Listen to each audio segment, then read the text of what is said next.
शुभ बिहानी सबैजनालाई welcome to my mini vlog. आजको मेरो बिहानीको सुरुवातहरू चाहिँ केबाट गर्छन् थाहा भएन है।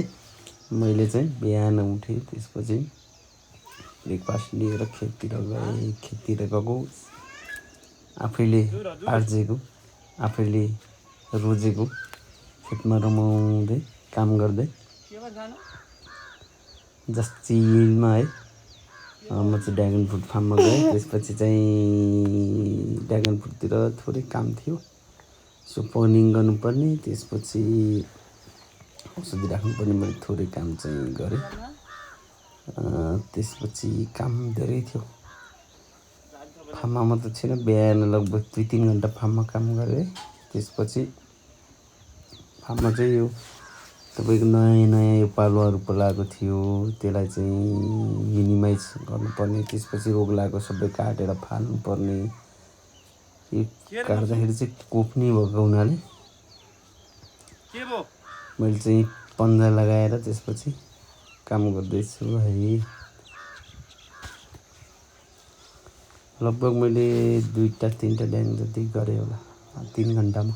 घन्टाको एउटा होला भनौँ।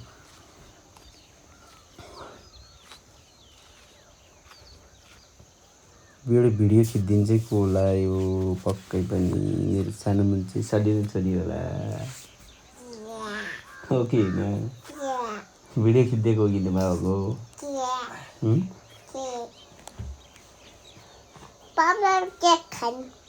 के खाने केक आज बेलुका ल्याइदिन्छ ल है।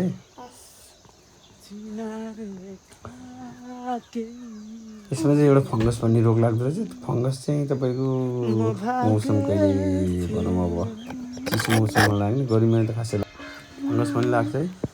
यसको औषधि चाहिँ हाल्यो, गुडमेल गरेर मूलसुल राखिसक्यौँ हामीले। त्यसपछि औषधि राख्यौँ। त्यसपछि धेरै समयपछि फार्ममा आएको 2-4वटामा चाहिँ फङ्गस लागेको रहेछ, अरूमा चाहिँ खासै छैन।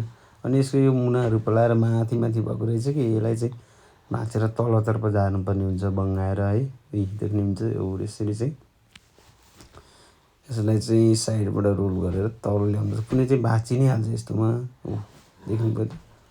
कुनै चाहिँ के हुन्छ, अब सानैमा गऱ्यो भने चाहिँ ठिक हुन्छ, अलिक ठुलो बसेको चाहिँ डर हुन्छ त्यसको डन्डर चाहिँ, अनि चाहिँ भाँचिँदो रहेछ कि।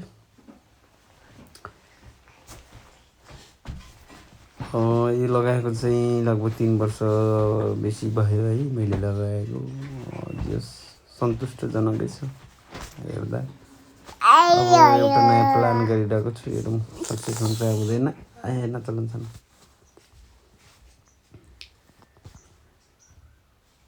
सो देख्नुभएको छ तपाईँहरूले यसरी नै।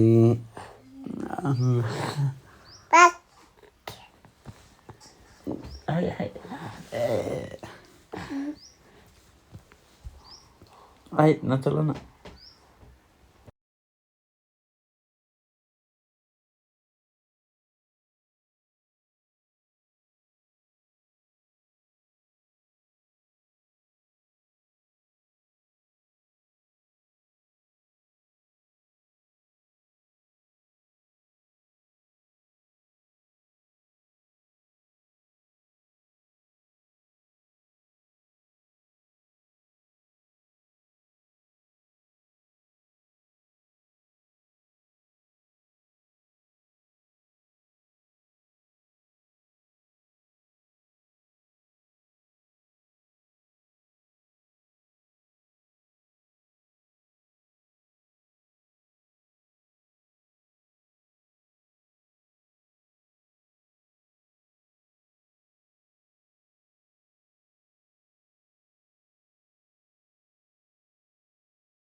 त्यसपछि मुनार चाहिँ धेरै पलाएको रहेछ। त्यसपछि मुनार चाहिँ मैले काट्दैछु है।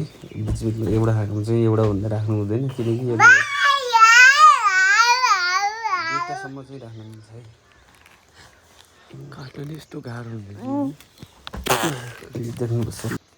त्यो काम चाहिँ भ्याएर अब छोरीले स्कुल पुऱ्याउनु, अब छोरी रेडी भइसकिने, अब छोरीले गुड गरेर त्यसपछि म छोरीलाई स्कुल छोडेर आउँछु। कहाँ जाला तिमी? छोरी स्कुल जानैलाई रेडी है त। बाई गर नि त बाबा, तिम्रो गाडी गइसक्यो।